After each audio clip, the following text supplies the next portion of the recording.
11장 1절에서 2절 말씀 제가 잠시 읽어드리고 찬양을 계속하겠습니다.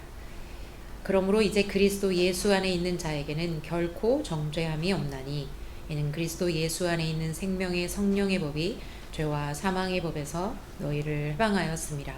다시 한번. 그러므로 이제 그리스도 예수 안에 있는 자에게는 결코 정죄함이 없나니 이는 그리스도 예수 안에 있는 생명의 성령의 법이 죄와 사망의 법에서 너를 해방하였습니다. 우리에게 율법에 우리가 율법 아래에 있는 것이 아니라 주님의 성령이 우리를 자유케 하시는 그 법 아래에 있음을 이 시간에 선포합니다.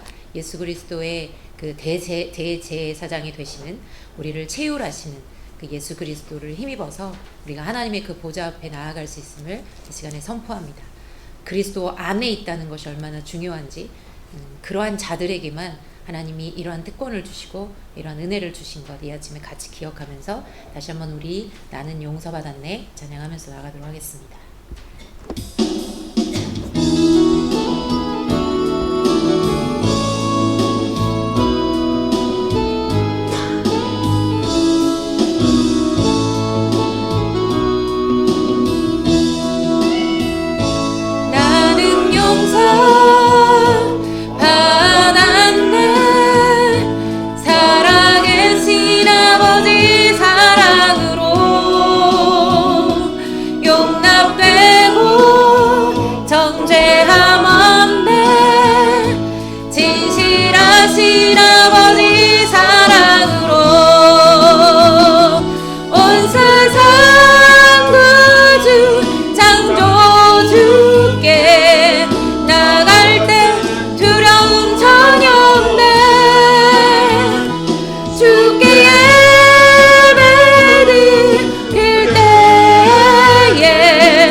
나는 용서받았네. 나는 용서받았네. 살아계신 아버지 사랑으로 용납되고 정죄함 없네. 진실하신 아버지 사랑으로 온 세상 주께 나갈 때 두려움 전혀 없네. 아멘. 주께 예배 드릴 때에 기쁨과 평화 있네. 온 세상 구주 창조주께 나갈 때 두려움 전혀 없네. 주께 예배 드릴 때에 기쁨과 평화 다시 한번 온 세상 구주 창조주께 온 세상 구주 창조주께 나갈 때 두려움 전혀 없네. 주께 예배 드릴 때에 기쁨과 평화 있네. 온 세상 구주 창조주께 나갈 때 두려움 전혀 아멘. 아멘. 주님 주께 예배 드릴 때에 기쁨과 평화 있네.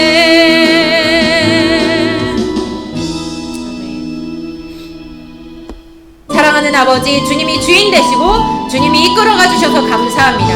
사랑하는 주님이여, 그 시간에 성령 하나님께서 우리 모든 것을 아시고 하나님이 아시고 우리 각 사람 안에 있는 죄성도 아시고 죄됨을 아시고 그것을 정죄하시기 전에 이미 예수 그리스도를 우리가 아직 죄인이었을 때 먼저 찾아오셔서 용서하신 주님, 우리가 어느 누구도 판단하고 정죄할 수 없음을 다시 한번 고백합니다. 하나님 앞에 인정합니다. 그리고 하나님 우리에게 있는 죄악을 하나님 앞에 고백하며 하나님 나아가 우리를 거룩하게 하시고 아버지 우리 안에 있는 아픔을 치료하여 주시고 다시 한번 이 교회가 하나님이 행하시는 것을 볼 수 있게 도와주시옵소서. 사랑하는 주여, 이 시간에 처음부터 마지막까지 하나님이 각 사람 안에 말씀으로 인도하시고 하나님이 정말 치유의 능력으로 임하시고 우리 마음 안에 모든 내면의 질서를 바로잡아 주시기를 기도합니다. 하나님, 오늘도 그 말씀의 능력으로 주여 선포하여 주시고 우리 내면 속에, 우리 삶 속에 일하여 주시옵소서. 이 시간에 우리 교회 안에 어두움으로, 거짓말로, 어떠한 모양으로든 우상 숭배나 음란이든지 거짓이든지 속임이든지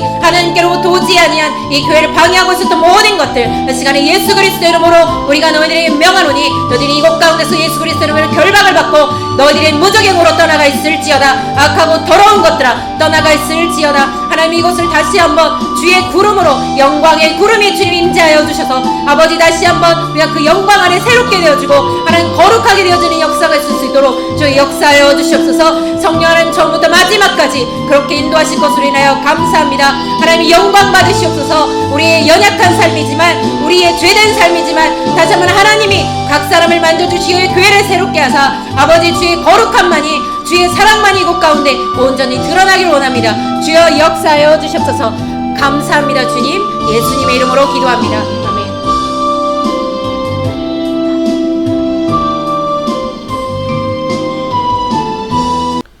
오늘 주님께서 주시는 본문 말씀은 누가복음 11장 5절로 13절까지 신약성경 111쪽입니다. 누가복음 11장 5절로 13절 한 절씩 우리 교도하도록 하겠습니다. 또 이르시되 너희가 누가 벗이 있는데 밤중에 그에게 가서 말하기를 벗이여 떡 3덩이를 내게 구워달라.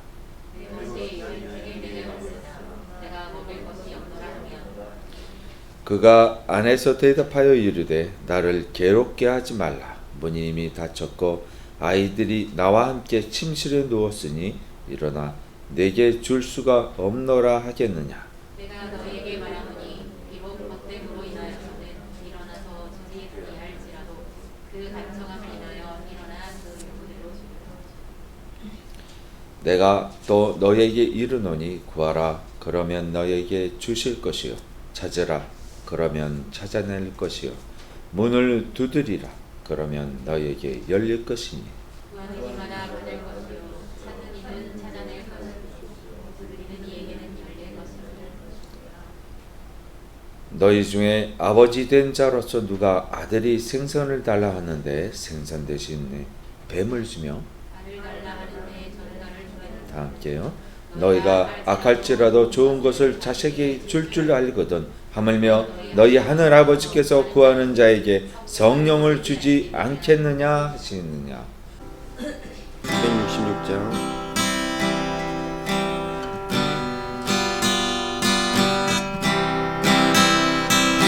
주와 함께라면 가난 모두와 참된 교함이 내 맘에 가득하니까 때로는 날 유혹하려고 세상 바람이 몰아쳐와도 나는 결코 잊을 수 없어. 자비로운 주의 음성을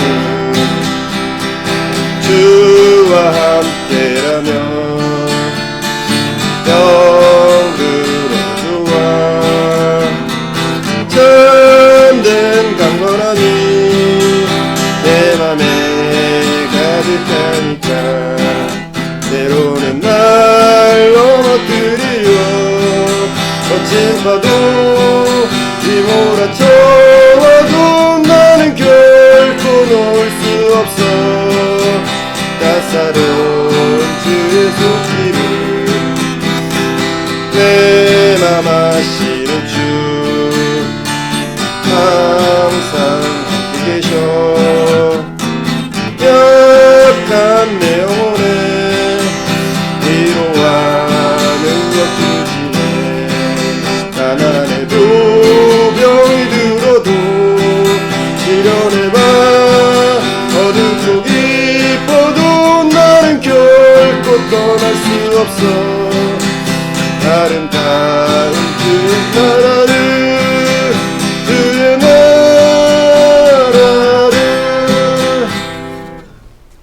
봉독하고 하겠습니다. 389장 아시면 같이 하시겠습니다.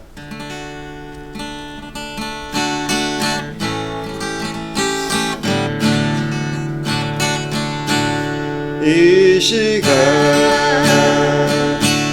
주님께 기도합니다. 영원한 생명을 주신 주님께 밤의 마른 저곳에 참 사랑이 되신 주 찾아온 저곳에 참 소망이 되신 주 경건한 마음으로 기도합니다.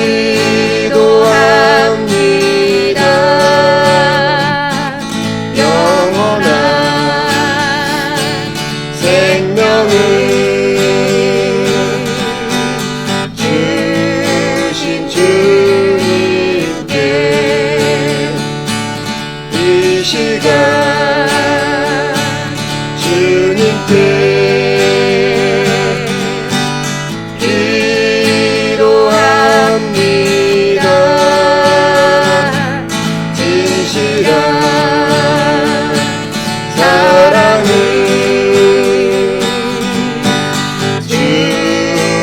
주여달라고 밤의 마른 저곳에 참 사랑이 되신 주 찾아온 저곳에 참 소망이 되신 주 영원한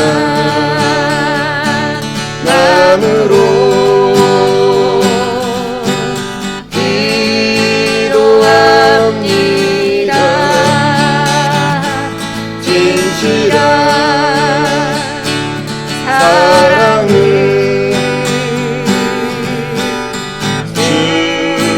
주여달라고.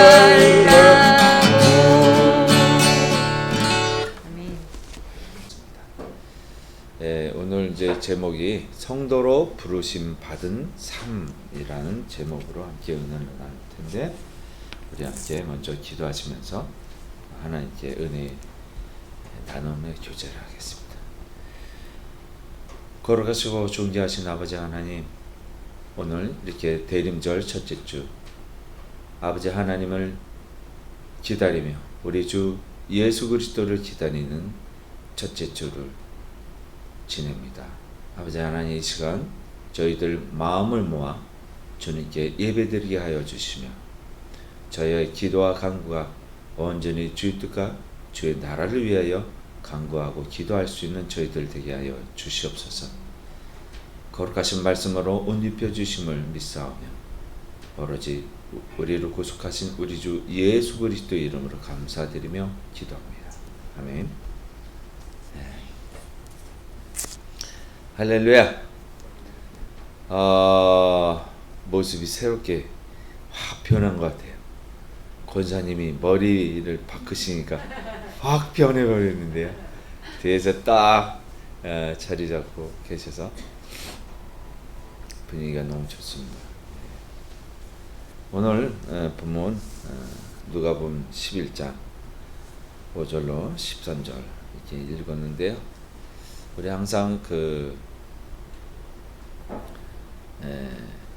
잘 읽고 또 인용하는 구절이에요. 그죠? 기도하기 전에 항상 이 구절을 인용을 많이 합니다.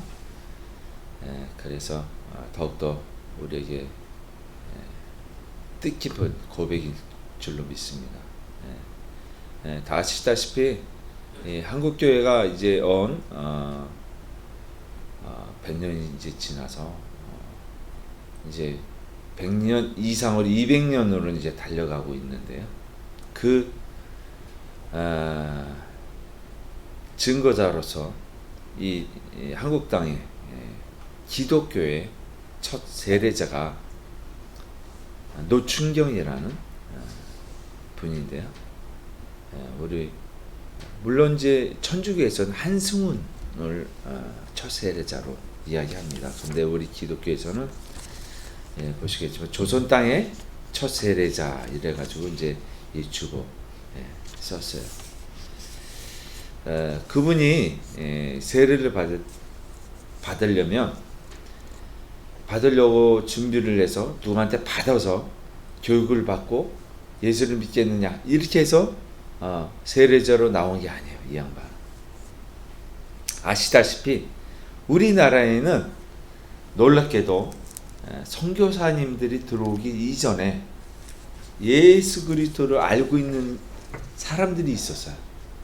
즉 예수 그리스도가 누구고 하나님이 누구신지를 알고 성경을 읽었던 사람들이 존재했다는 거예요. 그것이 흔히 말하면 이제 구한말 시대에 권서인이라고 해서 보침을 지고 책을 팔러 다니는 사람들이 있었어요.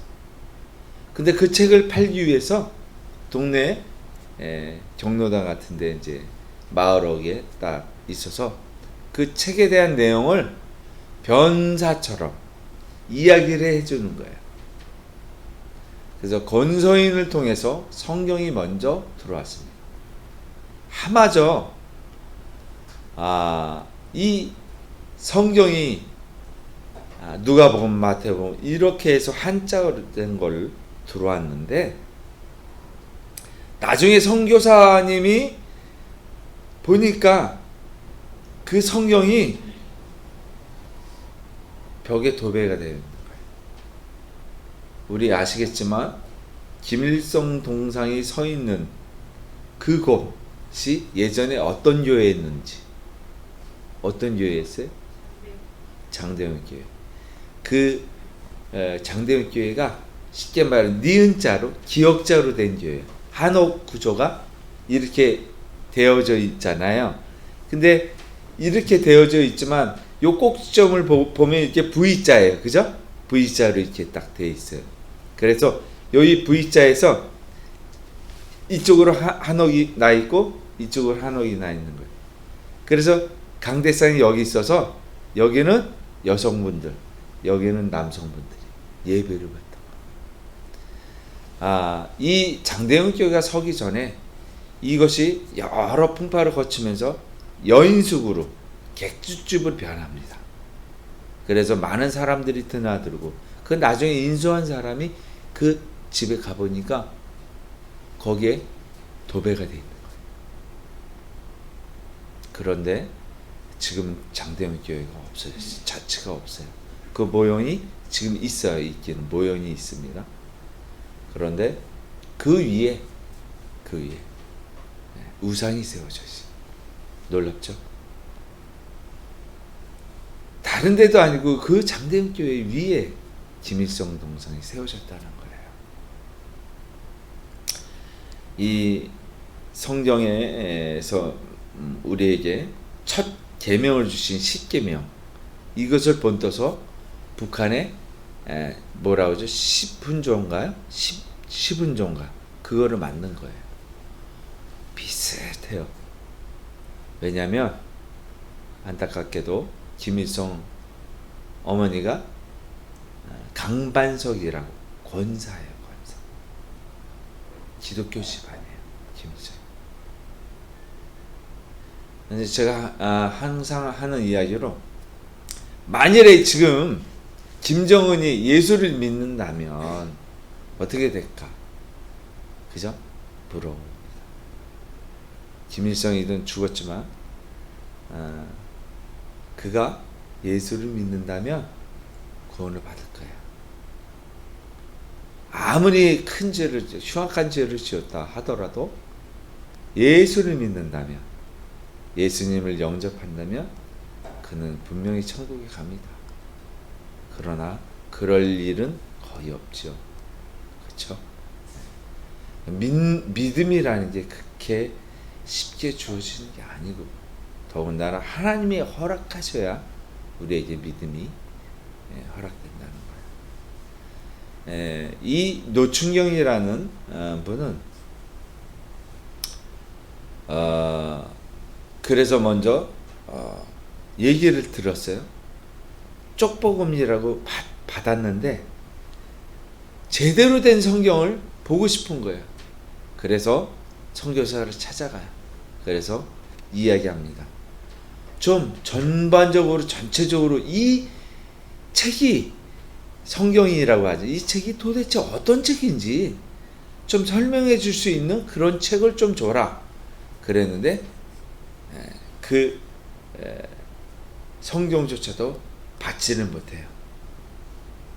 그래서 다시 한번 찾아가서 이렇게 있다가 그 성경을 어떻게 해요? 훔쳐가지고 와요. 읽으려고. 거기서 그가 큰 감동과 성령의 감화를 받고 나도 그리스도인이 되겠다. 그래서 세례를 받을 생각을 하게 되는 거예요. 너무 큰 감동이 커서 나중에는 우리 아시겠지만 연대를 세운 언더우드 이분께 찾아가서 세례를 달라고 하는 거예요. 근데 이 이야기가 그때의 첫 세례자는 어떤 것을 감내해야 되냐면 죽음을 감내해야 되는 거예요. 왜냐하면 기독교를 핍박하고 말살하던 때였어요. 조선 조정에서 허락하지 않았어요. 처음에는 선교사들을 배척하고 핍박하지 않았어요. 그런데 아시겠지만 신미양요 뭐 다 거치면서 이 선교사님들을 먼저 보내고 그러고 나서 그 빌미로 군인들이 들어오면서 이 조선 땅에 오니까 기가 막힌 것들이 너무 많은 거예요. 응? 자기네가 갖지 못한 그런 유물들이 너무 많은 거예요. 그러니까 도구를 합니다. 도구를 하니까 우리나라 양반들이든 우리 조선 땅에서 허락을 안 하잖아요. 말이 안 되잖아요. 우리 지금도 유교적으로 많이 제례를 지내고 그렇게 하는데 조상에 대한 공경이나 이런 것들이 굉장히 강했던 나라예요. 그죠? 그래서 그 도굴범들이 양놈들이란 말이에요. 그래서 그때부터 무조건 야 양코베이들 안 돼. 서양 귀신 안 돼. 그래가지고 배척하기 시작합니다. 그래서 그때 당시에는 기독교를 믿는다는 것은 순교를 각오해야 되는 거예요. 그래서 이 노충경이라는 양반한테 분명히 묻습니다. 세례를 내가 전도하지도 않았는데 복음을 전하지도 않았는데 세례를 받으러 왔단 말이에요. 도대체 예수를 아느냐? 근데 정말 아는 거예요. 그리고 그러면 예수를 믿음으로 인해서 나라가 이런 상태인데 당신이 세례를 받겠느냐? 죽음을 각오해야 된다. 죽을지도 모른다. 노충경이라는 양반이 그래도 세례를 받겠습니다. 그래서 세례를 받게 됩니다. 이 세례에 대해서는 우리가 처음에는 대단히 감격스럽고 그랬을 것이다 생각하지만 사실은 죽음을 각오하지 못하면 예수를 믿지 못하는 거였어요. 예. 그 세례의 본래 의미와 딱 맞는 거예요. 이 대한민국이라는 또 북한 이 전역을 한반도 전역을 하나님께서 예수 그리스도로 평화의 땅으로 만들었던 이유 중에 하나가 뭐냐면 이 땅에 이미 하나님께서 사랑하셔서 그 하나님을 사랑하는 마음을 심어주셨다는 거예요. 기독교가 들어온 지 뭐 100년 이렇게 이야기하는데 사실은 신라 시대 때에 경교라고 해서 이미 기독교가 들어왔었어요. 그래서 지금은 우리 아직 그 유물과 유적이 많이 밝혀지고 발굴되지는 않았지만은 신라 쪽에 있는 무덤에서 마리아상, 십자가 이런 것들이 발견이 돼요.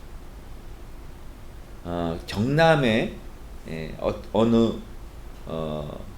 부처산이 있는데 그 밑에 글자가 써 있는데 한자도 아닌 거예요. 모르겠는 거예요. 모든 사람들이 뭐 도저히 이 글자가 무슨 글자인지 해석이 안 되는 거예요. 그런데 우연히 그 부처상이라고 여겼던 그 상의 앞에 글자가 있는 것을 딱 본 사람이 누구냐면 히브리어를 공부한 사람. 예. 그분이 딱 보니까 뭐라고 써 있냐면 히브리어 도마상. 이미 모르겠어요. 이 대한민국의 땅, 이 한반도의 땅에 하나님의 역사가 이미 있었다는 거예요. 그 당시에.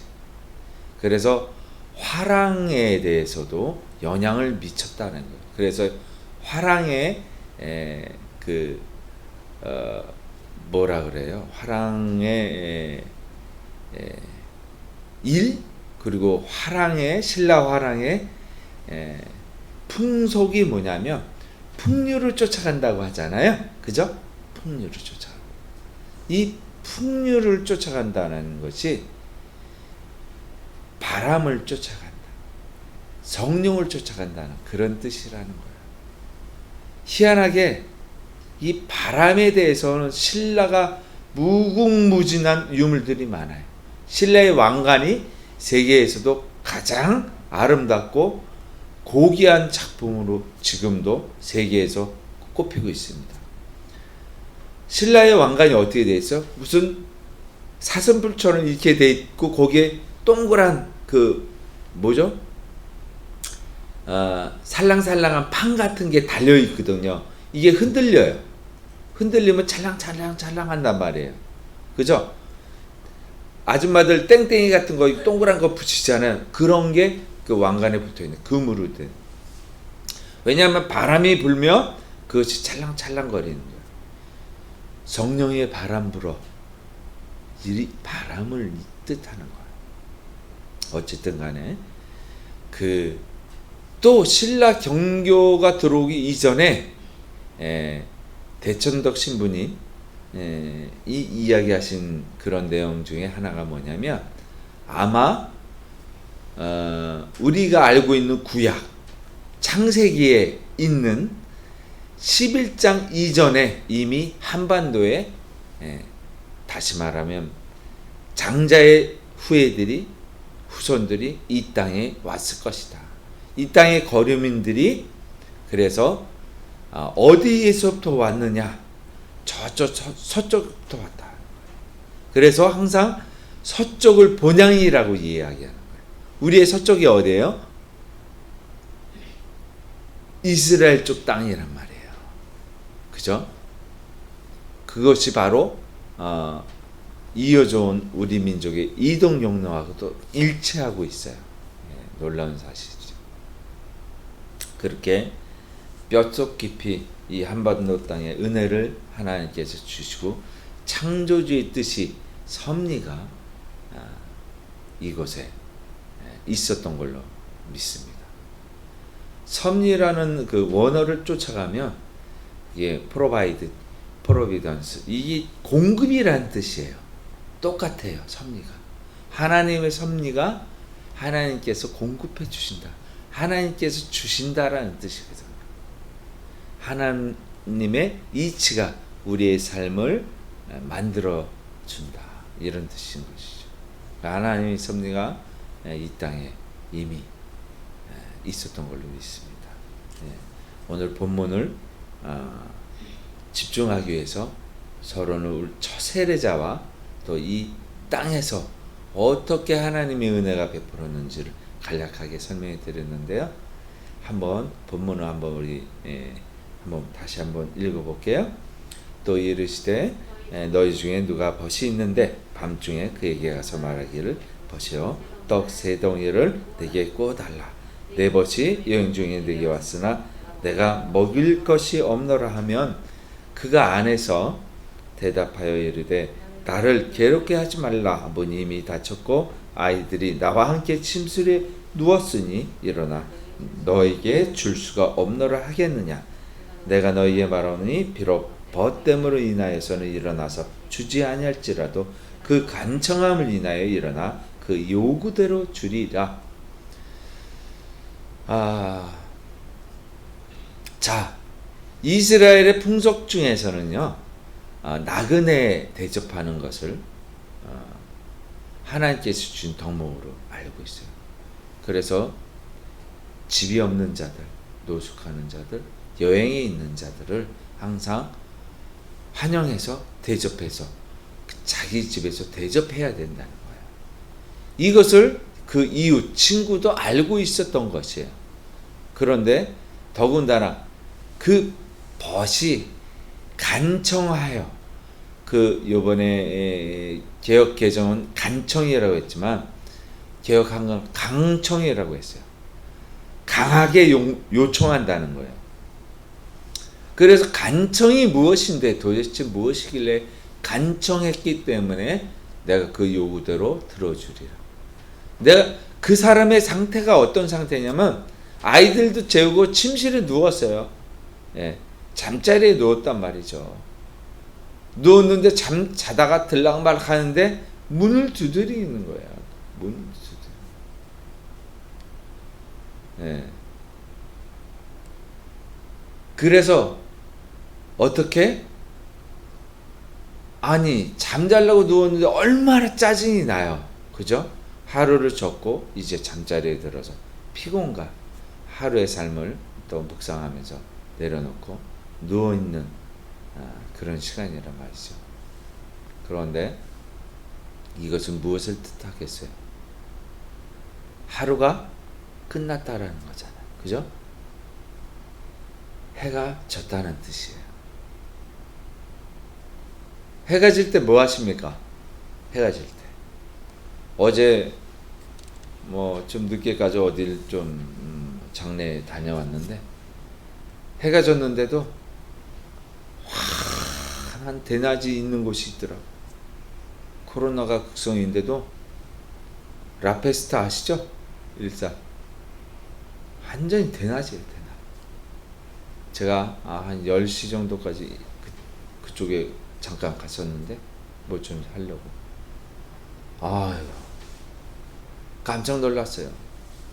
그러나 우리는 그 시간에 원래 유대인들은 6시 그때부터 하루가 시작이 되는 거예요. 밤이 되기 시작하는 거죠. 이것은 무엇을 뜻하냐면 하루가 이미 오후 6시면 하루가 끝났다는 거예요. 그래서 새 날을 준비하는 시간이에요. 새 날을. 이 잠자리에 누웠다라는 것은 어떤 의미인 거예요? 그 의미가? 날이 저물었다라는 것은 어떻게 해요? 어떤 느낌이에요? 마감이 됐다는 거잖아요. 그죠? 천국 문이 마감이 될 수도 있는 시간이에요. 이 이야기를 비유로 쓰신 것은 보세요. 다 정리가 됐어요. 마감이 됐어요. 근데 천국 문이 닫힌 시간 문을 두드리는 거예요. 꼭 그와 같은 거예요. 무서운 이야기가 아니라 정말 놀라운 이야기인 거예요. 양식을 달래는 거예요, 양식을. 아니, 마지막 시간에 문을 두들기는 거예요. 포도원의 비유에서도 그 마지막 시간, 얼마 남지 않은 시간 일거리를 주시는 주님, 우리 기억하죠? 근데 아침부터 일한 일꾼과 똑같은 싹으로 주십니다. 놀랍죠? 이 의미가 바로 구원을 의미하는 것이잖아요. 그래서 우리가 때를 어떤지 못 어떤지 어떻게 해요? 하나님의 말씀을 전하라. 왜냐하면 우리가 기회를 삼는 것이 아니에요. 하나님께서 은혜를 베풀어 주시는 거예요. 놀라운 일이에요. 우리가 죄를 짓고 이 세상에서 살고 또 주님께 회개해서 돌아올 때 언제라도 그 때를 네가 정하는 것이 아니다. 하나님께서 정하신 것이다. 이렇게 말씀하시는 거예요. 그런데 조건이 있어요. 그 조건이 뭐예요? 벗을 위하여 살아가는 삶, 간청하는 삶, 중보자의 삶, 우리 이웃을 위해서 마지막 천국문을 닫지 말아주세요. 주님, 저들을 아직 구원하지 못했고 복음을 전하지 못했습니다. 하나님께서 광야에서 만나로 양식을 주셨듯이 예수님께서 광야에서 떡을 나눠주셨듯이 저도 제 벗에게 그 떡을 하늘 양식을 나눠주기를 원합니다. 라고 말을 하는 거죠. 이것이 우리에게 있어야 돼요. 그 간청은요, 정말 중보자의 그 간청, 예수님의 간청보다도 예수님의 간청이 이것으로 표현되겠죠. 끝까지. 그래서 길 잃은 양 한 마리를 찾아서 길을 떠나 그 양을 찾으시는 그 기쁨이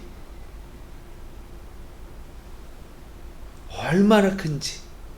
99마리를 내팽개치고 나가셨다, 이 뜻이 아닌 거예요. 어떤 뜻이냐면 이 99마리의 양은 구원받아서 이미 우리 안에 들여놓으신 거예요. 근데 그 우리 안에 있지 않는 그 양을 찾아서 더 기쁜 거예요. 또 하나님 뭐라고 그러세요? 재산을 나눠줬더니만 탕진을 하고 쥐염염매 돼지의 먹이를 먹고 있는 그 아들이 거짓걸로 돌아올 때 버선발로 맨발로 뛰어가서 멀리서 오는데 아들인지 알고 안아주시잖아요.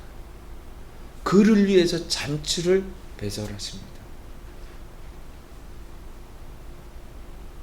얼마나 성경은요, 우리에게 따로따로 그런가 보다 이해시켜 주시는 것이 아니라 감동이 물밀듯이 들어오게 우리에게 가르쳐 주시는 거예요. 그것이 예수님의 사랑인 거예요. 오죽하면 대신 내가 너희를 위해서 죽어줄게. 대신 너희를 위해서 그 죄를 내가 대신 질게. 너희들은 살아라. 그리고 십자가에 올라가신 거예요. 그것이 없었으면 우리가 어찌하여 이 자리에 있을 수가 있었겠습니까? 우리는 외인이고 하나님께서도 버림받은 백성이었다. 죄인이었다. 이방 죄인이었는데 주님께서 우리를 거둬주시고 잃어버린 양인 거예요. 이 오늘 본문에서도 주님께서 하시는 게 간청이란 말이에요. 그렇게 처절하게 간청하시는 거예요. 그래서 문을 두드리라 후반절에 또 나오잖아요. 그죠? 그래서 이어지는 거예요. 문을 괜히 두드리라고 해요? 아유, 나는 이미 글렀어. 죄를 많이 지었어.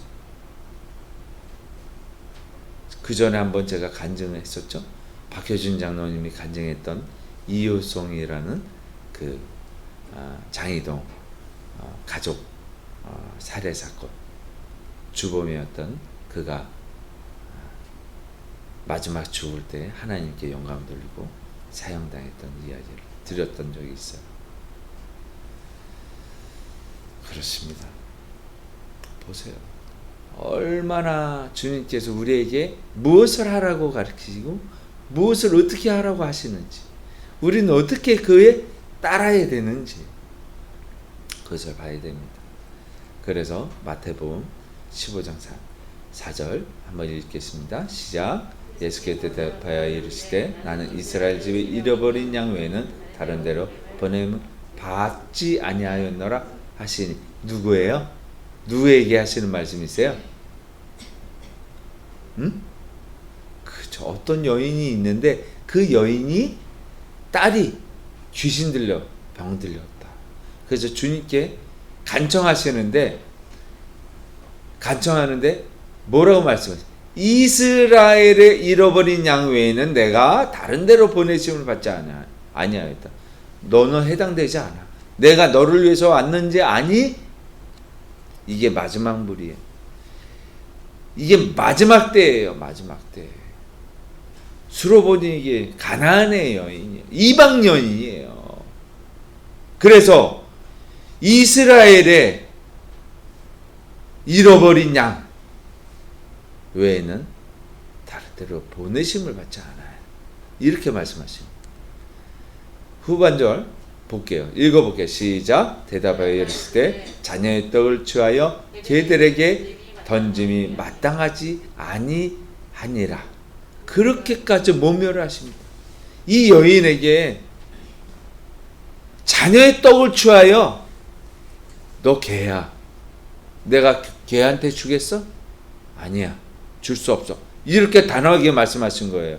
예수님이 이렇게 말씀하신 적 있어요? 성경 어디를 봐도 예수님께서 안 돼. 구하는 자에게 안 돼라고 말씀하신 적이 한 번도 없어요. 근데 이렇게 말씀하신 거예요. 7절 읽을게요. 여자가 이르되 주여 올소이다마는 개들도 개 주인의 상에서 떨어지는 부스러기를 먹나이다. 26절에 그죠? 이렇게 이야기하는 거예요. 이것이 무엇이냐면 중보자의 삶, 성도로 부르시는 삶. 이게 벗을 위하여 문을 두드리는 삶인 거예요. 이 어머니가 딸을 위하여 개가 되는 거예요. 저 개 맞습니다. 그러나 개도 주인이 먹던 상에서 떨어지는 부스러기도 먹습니다. 이렇게 말하는 거예요. 얼마나 대단한 믿음이에요. 저는 성경 구절 중에서 이렇게 감동적인 장면을 볼 수가 없어요. 우리가 천하디 천한 곳에 있어서 남들을 위하여 개가 되기를 원하십니까? 될 수가 있습니까? 우린 개가 되기를 원치 않잖아요. 우린 복 받았어. 세례 받고 구원 받았어. 저 사람들 믿지 않는 사람들 참 문제야. 우리 누구라고 말하지 않지만 TV에 연예인 중에서 그리스도인 제가 믿는 사람, 또 믿는 사람, 저 사람이 믿는 사람. 어떤 믿는 사람들을 좋아해야 되는지 우리가 찾아야 될 사람들은요, 잃어버린 양. 주님이 한 마리의 양을 찾으십니다. 벗이 자기가 이웃에게 욕먹을 짓을 하면서도 문을 두드리는 거예요. 남한테 민폐 끼치면서 그럴 수가 있을까요? 우리가 나그네를 대접하기 위해서, 잃어버린 양을 위해서 대접할 수 있을까요? 하나님이 부르시는 삶이 먼 데 있는 게 아니에요. 바로 이곳에 있는 거예요. 내가 죽을 각오를 하고 세례를 받는 것. 내가 천한 개가 되는 것. 내가 민폐자가 되는 것. 누구를 위해서? 주님의 잃어버린 영혼을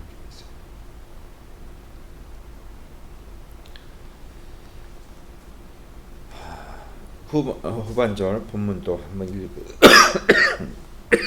죄송합니다. 읽겠습니다. 시작. 내가 또 너에게 이르노니 구하라. 그리하면 너희에 주실 것이요. 찾으라. 그러면 찾아낼 것이요. 문을 두드리라. 그러면 너희에 열릴 것이니 구하는 이마다 받을 것이요. 찾는 이는 찾아낼 것이요. 두드리는 이에게는 열릴 것입니다. 이해되시죠? 이제 본문이? 네. 그래서 본문이 나온 거예요. 갑자기 떡 얘기를 하고 이웃집 얘기를 하다가 주님은 엉토당토도 안 하게 이 얘기를 하시나 안 이어지는 것 같잖아요. 본문이 괜히 이어지는 게 아니에요. 그래서 우리가 그 깊이 있는 묵상을 해야 되는 이유가 바로 이런 것이에요. 성경이 다 이어지잖아요. 만나서부터 주님이 오병이어 칠병이어 기적을 일으킨 것, 수로보니게 여인에서부터 잃어버린 한 마리 양, 그런 모든 포도원의 품꾼의 비유, 이런 것들이 다 이어지잖아요. 그죠? 그래서 결국은 하라는 것이 무엇이에요? 나를 위해서 기도하라. 나를 위해서 문을 두드리라. 아니에요. 우리가 옆에 사람, 가족과 이웃을 위해서 기도하고 그것을 위해서 내 목숨을 버린 세례라는 것을 우리가 그때 이루는 것이에요. 진정한 세례와 진정한 거듭남은 그때 이루어지는 거예요. 남을 위하여 내 목숨을 버림. 이것이 이루어질 때 그때가 세례예요. 그때에 새 생명이 주어지는 것이에요. 우리 언제 한번 시험을 당할까요? 핍박 없이 신앙생활을 한다는 것을 감사히 은혜로 여기는 것이라고 생각하겠죠?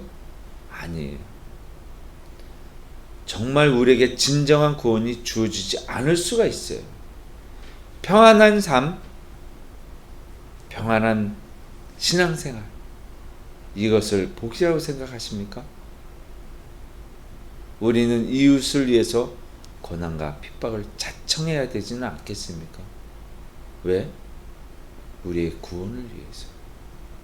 그들의 구원이 아니라 우리의 구원을 위해서. 구원은 제가 항상 드리는 말, 혼자서는 이뤄낼 수 없습니다. 주님 믿습니다. 이래가지고 구원 받을까요? 가요? 이 시험을 언제 당할까요? 평생토록 시험 한번 안 당하고 살게 해주세요. 우리 기도 제목이잖아요. 평탄하게 가게 하여 주시옵소서. 거기에 구원이 있을까요? 십자가의 길은 고난의 길이라고 이야기하고 있습니다. 왜 그럴까요? 왜? 평탄한 길이 아니에요.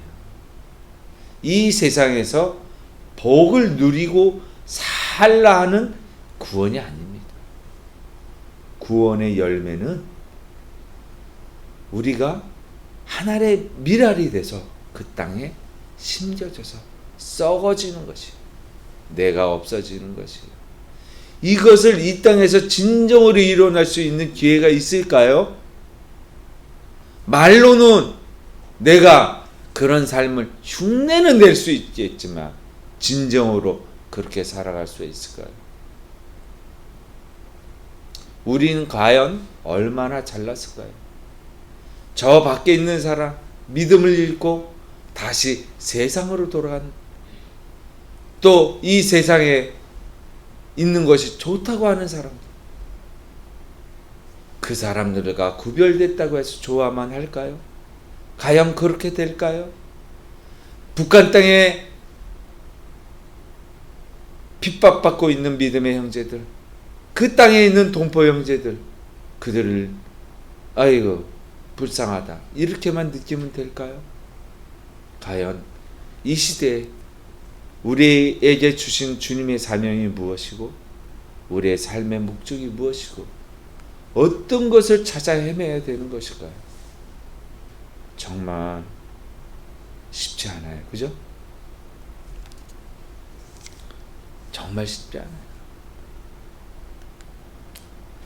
로마서 11장 11절 읽겠습니다. 시작.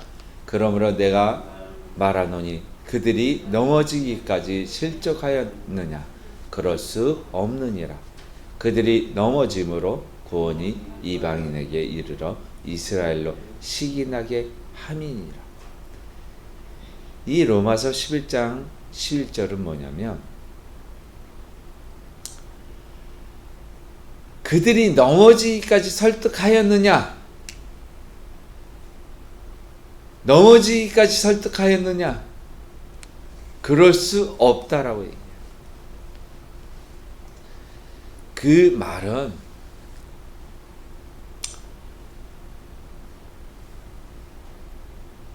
이방인이 복음을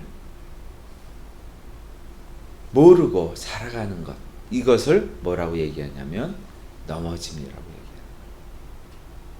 바로 서지 못함을 얘기하는 거예요. 바로 서지 못해요. 그런데 넘어지지 않는 거예요. 일어선 거예요. 이방 죄인들이 올바로 믿음에 서는 거예요.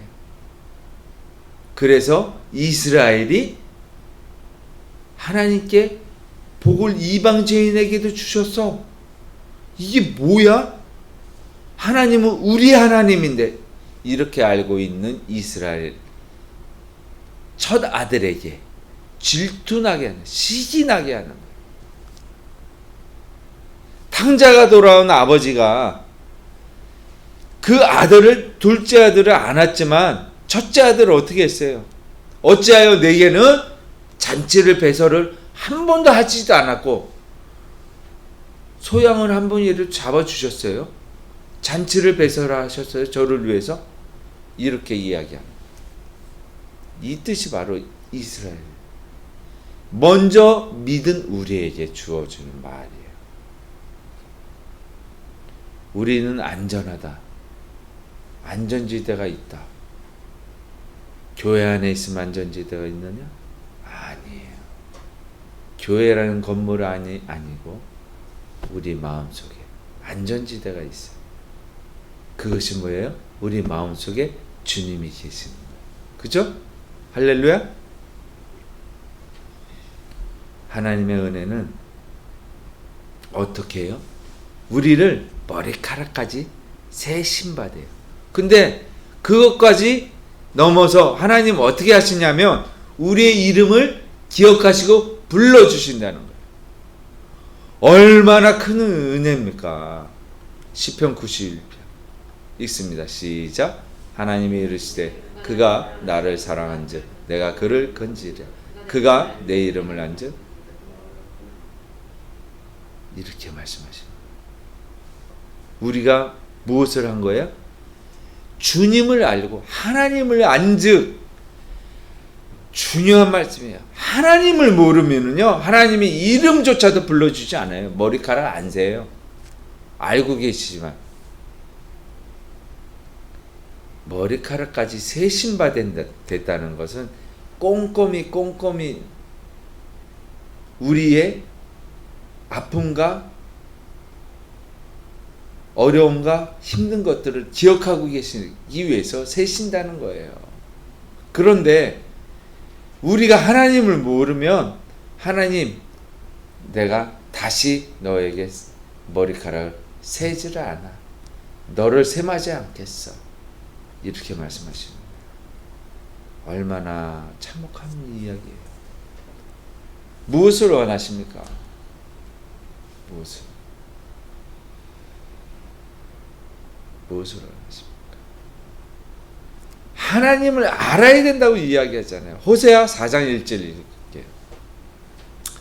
시작. 이스라엘 자손들아 여호와의 말씀을 들어라. 여호와께서 이 땅 주인과 논쟁하시니 이 땅에는 진실도 없고 인애도 없고 하나님을 아는 지식도 없고 오직 저주와 속임과 살인과 도둑질과 가는 분이요 포악하여 피를 뒤이음이라.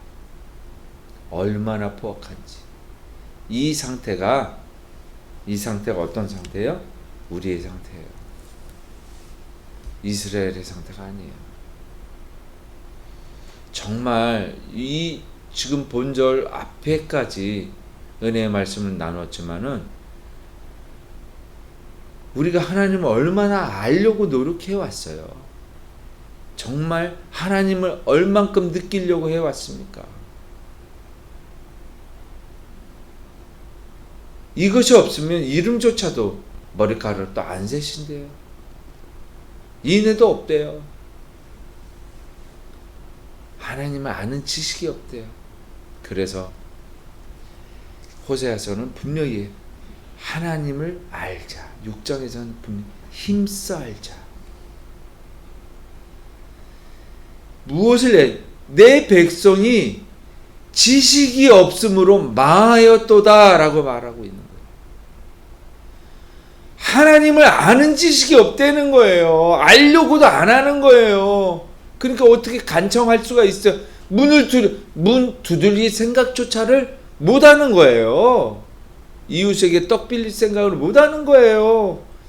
아버지가 멀리 둘째 아들이 오는데도 알아보지 못하는 거예요. 수르보니 여인이 찾아갔더니 개라고 말씀하시니까 그래요, 나 개예요, 잘 먹고 사세요, 돌아서는 거예요. 마지막 품꾼 왔는데 마지막 품꾼 1시간이라고, 너네들 늦게 왔으니까 그냥 돈 없어 그냥 가, 그렇게 받는 거예요. 무엇을 원하시는 거예요? 마지막 1초, 그 마지막 1시간까지 주님께서는 우리를 향한 그 구원의 손길을 놓지 않으시는 거죠. 우리도 그와 같이 내 멍에는, 내 짐은 어떻게 해요? 지기가 편해요, 쉬워요? 주님이 뭐라고 말씀하셨어요? 가벼우니 내게로 와서 쉼을 얻으라. 그런데 물론 쉼을 얻는 거 좋아요. 나는 온유하고 겸손하니 내게 와서 배워라. 그러면서 말씀하시는 말이 뭐예요? 내 짐이 지기 편하니까 너희도 똑같이 지고 와. 그 말씀하신 거예요. 너의 십자가를 지고 나를 따르라. 왜 그 말은 빼먹어요? 십자가의 길은 왜 빼먹어요? 받기만 하려고 하잖아요. 그죠? 하나님을 알려고는 안 하잖아요. 이 세상에 있는 거 아유 힘들어 죽겠어, 복으로 돈으로 채워주세요. 그 짐을 내려놓기를 원하잖아요. 거저 먹으려고. 그것을 뭐라고 이야기해요? 불로소득. 그래 세금도요, 불로소득에도 세금 매겨야 돼요. 50억 받았잖아요, 그 아들이. 불로소득 내야 돼요. 어디 가야 돼요? 법으로 다스려야죠. 응? 보세요. 이 세상 법도 그런데 하나님 법은요, 세상 법보다 더 엄하고 힘들어요. 그런데 조건이 있어요. 조건이 있어요. 도덕보다도, 이 세상 법보다도 교회법은 더 힘들어요. 하나님의 법은 더 힘들어요. 조건이 있어요. 근데 그 지키라고 하잖아요. 조건이 어떤 것일까요? 에? 조건이 어떤 거예요? 우리가 지려고 하면 멋져요. 그것을 율법주의자라고 얘기해요. 함께 있습니다. 시작. 이와 같이 성령도 우리의 연약함을 도우시나니 우리는 마땅히 기도할 바를 알지 못하니 오직 성령이 말할 수 없는 탄식으로 우리를 위하여 친히 대신 친히 같이 중보하시는 거예요. 그래서 우리는 어디 따라? 바람 따라 가면 되는 거예요. 성령의 바람 따라. 성령의 바람이 불어. 그죠? 바람 따라 하는 거예요. 바람 따라. 성령께서 말할 수 없는 탄식으로, 말할 수 없는 탄식으로 우리에게 무엇을 가르쳐주고 이거 해 저거 해가 아니라 느끼시는 거예요. 느끼시는 거. 뭘로? 어디로? 가슴으로. 놓지 마세요. 그래서 이 마음을 놓으시면 절대로 안 됩니다. 여기에 하나님께서 역사하시고 여기에서부터 문이 열리기 시작합니다. 구원의 문이. 제가 항상 드리는 말씀이 이 말씀이죠. 8장 26절. 로마서 8장 26절. 기억하세요. 지금 이 시간에도 성령의 역사가 우리의 가슴을 치고 있습니까? 우리의 마음을 두드리고 있습니까? 우리의 마음의 문을 열라고 하십니까? 어디에 있어요? 마음을 찾으세요. 그곳을 찾으세요. 주님이 만지시는 그곳을 찾으세요. 할렐루야. 주여, 이 시간 성령께서 역사하셔서 우리의 마음을 어루만져 주시고 우리의 마음을 보듬어 주시고 우리의 마음을 안아주시길 원합니다. 하나님이 부르시는 사명 감당한다고 이것 하고 저것 하고 계획 안 세우셔도 돼요. 하나님이 부르시는 성도의 삶은 이 마음을 주님과 맞추는 거예요. 아이 컨택을 하는 거예요. 아이가 엄마를 느끼는 거예요. 무엇을 통해서? 눈을 통해서요. 눈을 통해서 본다는 것은 하나님을 아는 지식을 알아가는 거예요. 봐야 알지요. 봐야 느끼지요. 주님의 말씀을 봐야 느끼지요. 말씀이 육신이 되는 삶, 그 삶이 성령의 도우심으로 이루어지는 복된 날들이 되시길 주님의 이름으로 축원하겠습니다. 기도하십니다. 할렐루야. 하나님 아버지, 우리가 죄인으로 살았을 때에 개처럼 이 세상을 살았지만 이제 주님의 순한 양이 되어서 주님이 인도하시는 대로 가기를 원합니다. 주님이 저리 가라 하시면 저리 가고 주님이 누우라 하시면 눕겠습니다. 주님이 먹으라 하면 먹겠습니다. 가시는 그 길 따라 살아가는 성도의 삶이 될 수 있도록 역사하여 주시옵소서. 우리의 마음 문을 두들겨 주님을 찾습니다. 주여 주시옵소서. 우리에게 은혜를 주시옵소서. 주님의 말씀을 주시옵소서. 거룩하신 하나님의 구별되신 것과 같이 우리도 이제 구별된 삶을 살기를 원합니다. 옛사람을 버리고 새사람이 되어서 주님이 부르시는 그곳을 향하여 나아가길 원합니다. 소망합니다. 사랑합니다. 주님, 모든 것들 주님께 바라보며 주님의 눈을 바라보며 주님이 원하시는 그곳을 바라보며 나아가는 우리의 인생이 되게 하여 주시옵소서. 모든 영광 부탁드리며 거룩하신 우리 주 예수 그리스도 이름으로 기도합니다. 아멘. 하나님 아버지, 오늘도 하나님의 말씀을 아버지의 마음을 담아서 저희들에게 성령으로 또 역사해 주시고 깨닫게 해주셔서 감사합니다. 우리에게 있는 짐이 그 십자가가 있는데 나는 지고 싶지 않더라도 결국은 가야 되는 길이기 때문에 가는 것이 아니라 우리가 주님을 따라 기쁨과 감사함으로 하나님 믿음으로 이 길을 잘 인내하며 사랑으로 뒤쫓아갈 수 있는 주님 그 은혜와 능력을 허락하여 주시되 성령으로 이끌어 주시기를 기도합니다. 하나님, 우리가 주님을 바라보는 우리 안에 그리스도가 계시기에 그리스도인일 텐데 참 그리스도인이 되게 하시고 참 그리스도인의 삶을, 그 제자의 삶을 살아갈 수 있는 하나의 교회 모든 가족들이 되기를 기도합니다. 하나님을 바라볼 때만 가능합니다. 우리 시선을 고정하고 하나님 앞에 나아갈 때만 가능합니다. 그렇게 우리가 더 하나님을 찾을 수 있는 하나의 교회가 될 수 있게 도와주십시오. 특별히 주님이 주신 그 모든 것 중에 오늘 또 우리의 마음과 시간을 드리지만 하나님 아버지, 물질 또한 하나님 앞에 드립니다. 하나님 주신 것 비해서 너무 적은 부분입니다. 하나님이 모든 걸 주셨기에 드릴 수 있습니다.